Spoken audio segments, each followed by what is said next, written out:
अफगानिस्तान की आधुनिक राज्यशाही दुर्रानी वंश के साथ 18वीं सदी में शुरू हुई, जब अहमद शाह दुर्रानी ने दुर्रानी अफगान साम्राज्य की स्थापना की।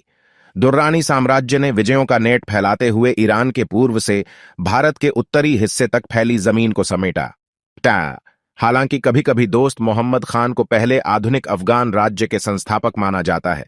दुर्रानी साम्राज्य की पतन और अहमद शाह दुर्रानी और तिमुर शाह की मृत्यु के बाद इसे विभिन्न छोटे छोटे स्वतंत्र राज्यों में विभाजित कर दिया गया, जिनमें हेरात, कंदहार और काबुल शामिल थे।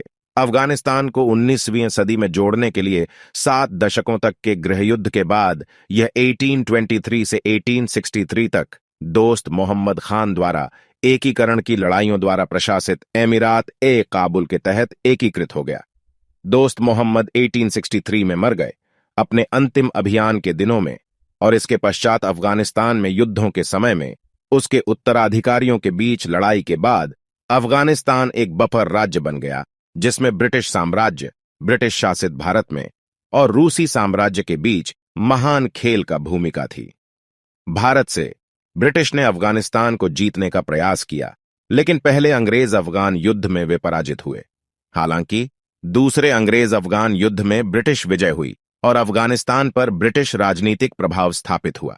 1919 में तीसरे अंग्रेज अफगान युद्ध के बाद अफगानिस्तान विदेशी राजनीतिक विरासत से मुक्त हुआ और जून 1926 में अमानुल्लाह खान के तहत स्वतंत्र अफगानिस्तान के राज्य के रूप में उभरा। यह शाही सत्ता लगभग आधा शताब्दी चली।